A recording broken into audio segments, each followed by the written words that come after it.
Épître de Jacques, chapitre 1. Jacques, serviteur de Dieu et du Seigneur Jésus-Christ, aux 12 tribus qui sont dans la dispersion, salut. Mes frères, regardez comme un sujet de joie complète les diverses épreuves auxquelles vous pouvez être exposés, sachant que l'épreuve de votre foi produit la patience.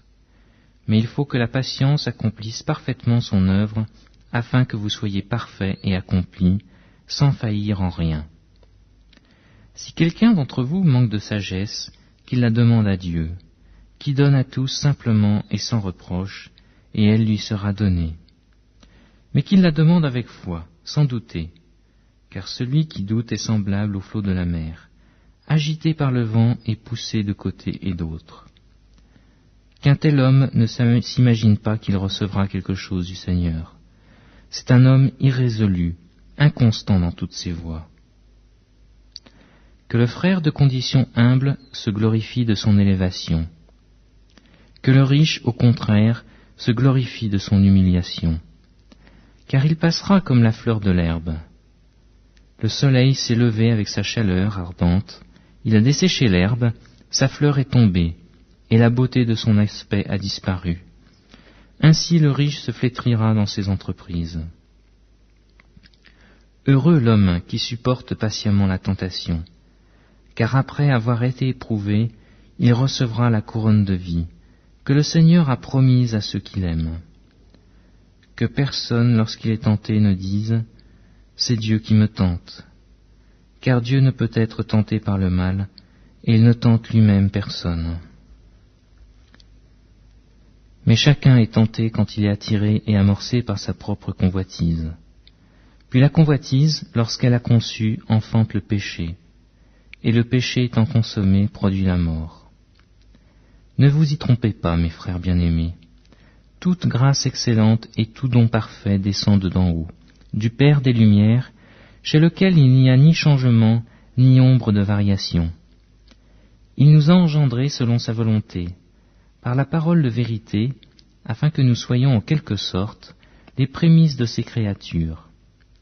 Ainsi, mes frères bien-aimés, que tout homme soit prompt à écouter, lent à parler, lent à se mettre en colère. Car la colère de l'homme n'accomplit pas la justice de Dieu. C'est pourquoi, rejetant toute souillure et tout excès de malice, recevez avec douceur la parole qui a été plantée en vous et qui peut sauver vos âmes. Mettez en pratique la parole et ne vous bornez pas à l'écouter, en vous trompant vous-même par de faux raisonnements. Car si quelqu'un écoute la parole et ne la met pas en pratique, il est semblable à un homme qui regarde dans un miroir son visage naturel, et qui, après s'être regardé, s'en va et oublie aussitôt qui il était. Mais celui qui aura plongé les regards dans la loi parfaite, la loi de la liberté, et qui aura persévéré, n'étant pas un auditeur oublieux, mais se mettant à l'œuvre, celui-là sera heureux dans son activité. Si quelqu'un croit être religieux sans tenir sa langue en bride, mais en trompant son cœur, la religion de cet homme est vaine. La religion pure et sans tache, devant Dieu notre Père, consiste à visiter les orphelins et les veuves dans leurs afflictions, et à se préserver des souillures du monde. Épître de Jacques, chapitre 2.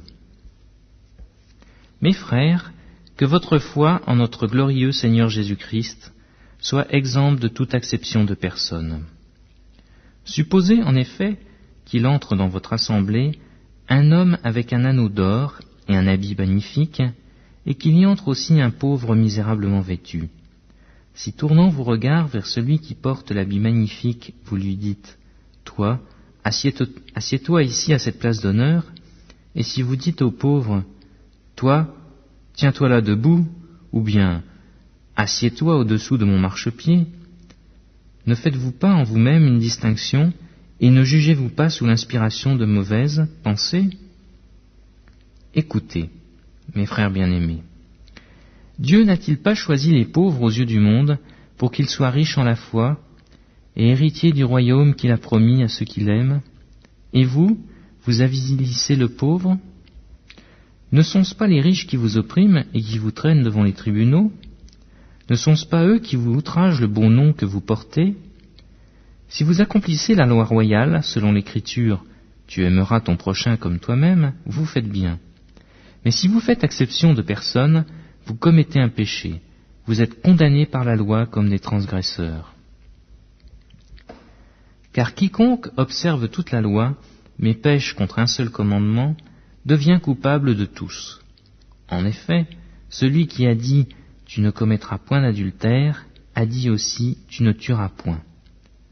Or, si tu ne commets point d'adultère, mais que tu commettes un meurtre, tu deviens transgresseur de la loi. Parlez et agissez comme devant être jugés par une loi de liberté, car le jugement est sans miséricorde, pour qui n'a pas fait miséricorde. La miséricorde triomphe du jugement. Mes frères, que sert-il à quelqu'un de dire qu'il a la foi s'il n'a pas les œuvres? La foi peut-elle sauver?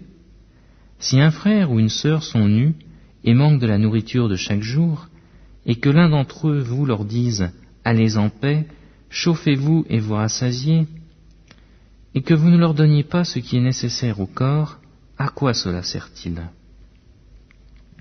Il en est ainsi de la foi. Si elle n'a pas les œuvres, elle est morte en elle-même. Mais quelqu'un dira « Toi tu as la foi, et moi j'ai les œuvres. Montre-moi ta foi sans les œuvres, et moi je te montrerai la foi par mes œuvres. Tu crois qu'il y a un seul Dieu, tu fais bien. Les démons le croient aussi, et ils tremblent. Veux-tu savoir, ô homme vain, que la foi sans les œuvres est inutile? Abraham, notre père, ne fut-il pas justifié par les œuvres lorsqu'il offrit son fils Isaac sur l'autel? Tu vois que la foi agissait avec ses œuvres, et que par les œuvres la foi fut rendue parfaite. Ainsi s'accomplit ce que dit l'Écriture. Abraham crut à Dieu, et cela lui fut imputé à justice, et il fut appelé ami de Dieu. Vous voyez que l'homme est justifié par les œuvres, et non par la foi seulement. Rahab, la prostituée, ne fut-elle pas également justifiée par les œuvres, lorsqu'elle reçut les messagers, et qu'elle les fit partir par un autre chemin? Comme le corps sans âme est mort, de même la foi sans les œuvres est morte.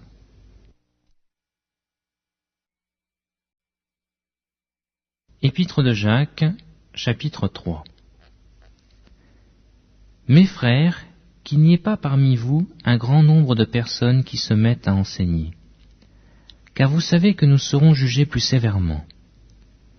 Nous bronchons tous de plusieurs manières, mais si quelqu'un ne bronche point en parole, c'est un homme parfait, capable de tenir tout son corps en bride. Si nous mettons le mors dans la bouche des chevaux pour qu'ils nous obéissent, nous dirigeons aussi leur corps tout entier. Voici, même les navires qui sont si grands et que poussent des vents impétueux sont dirigés par un très petit gouvernail au gré du pilote. De même, la langue est un petit membre et elle se vante de grandes choses. Voici, comme un petit feu peut embraser une grande forêt, la langue aussi est un feu. C'est le monde de l'iniquité. La langue est placée parmi nos membres, souillant tout le corps et enflammant le cours de la vie, étant elle-même enflammée par la géhenne. Toutes les espèces de bêtes et d'oiseaux, de reptiles et d'animaux marins, sont domptés et ont été domptés par la nature humaine. Mais la langue, aucun homme ne peut la dompter. C'est un mal qu'on ne peut réprimer. Elle est pleine d'un venin mortel. Par elle nous bénissons le Seigneur notre Père, et par elle nous maudissons les hommes faits à l'image de Dieu. De la même bouche sortent la bénédiction et la malédiction. Il ne faut pas, mes frères, qu'il en soit ainsi. La source fait-elle jaillir par la même ouverture l'eau douce et l'eau amère? Un figuier, mes frères, peut-il produire des olives, ou une vigne des figues? De l'eau salée ne peut pas non plus produire de l'eau douce. Lequel d'entre vous est sage et intelligent? Qu'il montre ses œuvres par une bonne conduite avec la douceur de la sagesse. Mais si vous avez dans votre cœur un zèle amer et un esprit de dispute, ne vous glorifiez pas et ne mentez pas contre la vérité. Cette sagesse n'est point celle qui vient d'en haut, mais elle est terrestre, charnelle, diabolique. Car là il y a un zèle amer et un esprit de dispute, il y a du désordre et toutes sortes de mauvaises actions. La sagesse d'en haut est premièrement pure, ensuite pacifique, modérée, conciliante, pleine de miséricorde et de bons fruits, exempte de duplicité, d'hypocrisie. Le fruit de la justice est semé dans la paix par ceux qui recherchent la paix.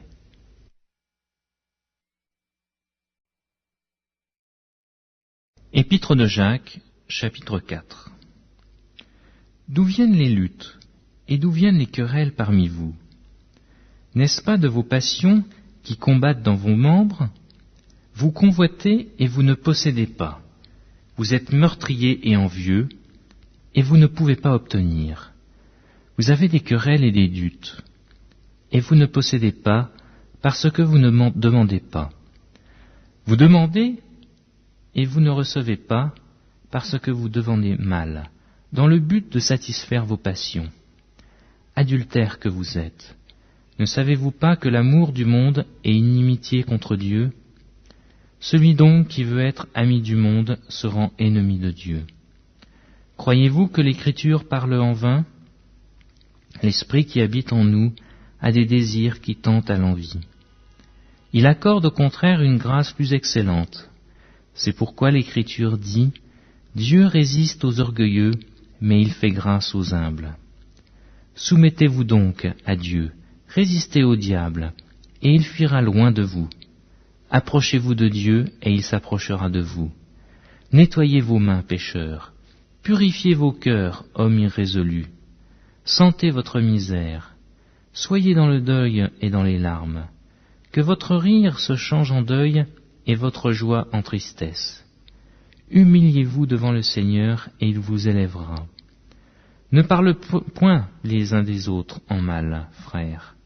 Celui qui parle mal d'un frère, ou qui juge son frère, parle mal de la loi et juge la loi. Or, si tu juges la loi, tu n'es pas observateur de la loi, mais tu en es un juge. Un seul est législateur et juge, c'est celui qui peut sauver et perdre. Mais toi, qui es-tu qui juge le prochain? À vous maintenant qui dites, aujourd'hui ou demain, nous irons dans telle ville, nous y passerons une année, nous trafiquerons et nous gagnerons. Vous qui ne savez pas ce qui arrivera demain, car qu'est-ce que votre vie? Vous êtes une vapeur qui paraît pour un peu de temps et qui ensuite disparaît. Vous devriez dire, au contraire, si Dieu le veut, nous vivrons et nous ferons ceci ou cela. Mais maintenant, vous vous glorifiez dans vos pensées orgueilleuses. C'est chose mauvaise que de se glorifier de la sorte. Celui donc qui sait faire ce qui est bien et qui ne le fait pas, commet un péché. Épître de Jacques, chapitre 5.